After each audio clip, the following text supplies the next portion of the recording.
ঢাকা ৮ আসনে স্বতন্ত্র প্রার্থী ও ইনকিলাব মঞ্চের মুখপাত্র ওসমান হাদী গুলিবিদ্ধ হয়েছেন। এ নিয়ে বিস্তারিত জানাতে এবারে ঢাকা মেডিকেল থেকে সরাসরি যুক্ত হচ্ছেন সহকর্মী হাসান আল মামুন। মামুন, এই মুহূর্তে আপনার ওখানে পরিস্থিতি জানাবেন। আর ঢাকা ৮ আসনের স্বতন্ত্র প্রার্থী এবং ইনকিলাব মঞ্চের মুখপাত্র ওসমান হাদী যে গুলিবিদ্ধ হয়েছেন, তার শারীরিক অবস্থা নিয়ে কি সবশেষ কোনো তথ্য পেয়েছেন কিনা, নতুন কোনো তথ্য পেয়েছেন কিনা? ঢাকা মেডিকেলে এই মুহূর্তে যেমনটি দেখা যাচ্ছে যে ওসমান হাদীকে অপারেশন থিয়েটারে নেওয়া হয়েছিল। তার আগে একটু জানিয়ে রাখতে চাই যে এনসিপির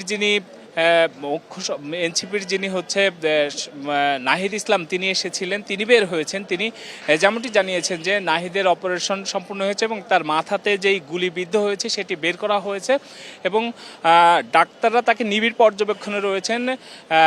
এবং এই অপারেশন শেষ হওয়ার পরেই কিন্তু ডাক্তারদের সাথে রাজনৈতিক দলের যে নেতারা ভেতরে প্রবেশ করেছিলেন তারা মূলত বসেছিলেন এবং বসার পরে সেখানে সিদ্ধান্ত নিয়ে ডাক্তাররা জানিয়েছেন যে হাদী এখনও আশঙ্কাজনক অবস্থায় রয়েছে এবং তিনি আশঙ্কা মুক্ত না হওয়া পর্যন্ত, অর্থাৎ তার যেই গুলিবিদ্ধ হওয়ার পরে কানের নিচের যে হাড়টি আছে সেটি ভেতরে ঢুকে যায় এবং ডাক্তারদের আপ্রাণ প্রচেষ্টায় সেটি বের করা, সেটি স্বাভাবিক পর্যায়ে নিয়ে আসা হয়েছে। তার আগে ডাক্তাররা আরেকটি তথ্য জানিয়েছেন যে তার যেই গুলিবিদ্ধ হওয়ার পরে তার হার্টের ব্লক 2 থেকে 3 বার ব্লক হয়ে যায়। তার হার্ট 2 থেকে 3 বার ব্লক হয়ে যাওয়ার পরে ডাক্তাররা, মেডিকেল বোর্ডের যে ডাক্তাররা ছিলেন তারা সেই ব্লক ছুটায় এবং তার হার্ট এখন স্বাভাবিক আছে।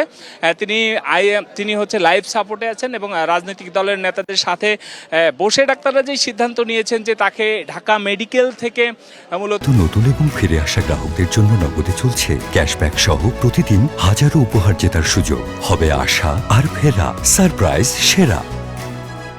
তো সিএইচএমএসে নেওয়ার কথা ছিল, সেই জায়গা থেকে তারা এখন সরে আছেন এবং এই মুহূর্তে দেখছেন যে ইসলামী আন্দোলনের যারা নেতৃবৃন্দ তারা কিন্তু এই মুহূর্তে ঢাকা মেডিকেলে প্রবেশ করছেন দেখা যাচ্ছে। এভাবেই কিন্তু থরে থরে বিভিন্ন রাজনৈতিক দলের যারা নেতৃবৃন্দ রয়েছেন তারা কিন্তু একে একে এসে ঢাকা মেডিকেল কলেজের ভেতরে এসে ওসমান হাদীর সবশেষ অবস্থা কিন্তু জেনে তারা বের হয়ে যাচ্ছেন। আর আরেকটি তথ্য জানিয়ে রাখতে চাই যে নাহিদ ইসলাম যেটি বলেছেন যে নির্বাচন কমিশনকে 24 ঘন্টার মধ্যে এই যে এত বড় একটি ঘটনা ঘটলো, এই ঘটনার জন্য জবাবদিহি করতে হবে। একই সাথে এনসিপির যিনি আরেকজন নেতা রয়েছেন নাসির উদ্দিন, তিনি জানিয়েছেন যে আজকে সারা রাত তারা বাইরে অবস্থান করবে এবং এই ফ্যাসিবাদের সাথে জড়িত তাদেরকে পাহারা দেওয়া হবে, যেখানেই তাদেরকে পাওয়া হবে তাদেরকে প্রতিহত করা হবে এবং এই 24 ঘন্টা পার হওয়ার পরে তারা নতুন করে আবার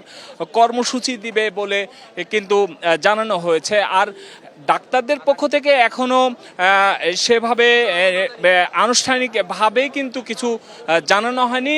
তবে সবশেষ যেই তথ্য সেটি হচ্ছে যে আশঙ্কাজনক অবস্থা বেশি থাকার কারণেই কিন্তু ঢাকা মেডিকেলে হাদীকে রাখা হচ্ছে এবং এখানেই নিবিড় পর্যবেক্ষণে হাদী রয়েছেন। তবে তাকে সিএমএইচে নেওয়ার মতো অবস্থা হলে এখান থেকে জি মামুন, আপনাকে ধন্যবাদ আমাদের সঙ্গে যুক্ত থাকার জন্য।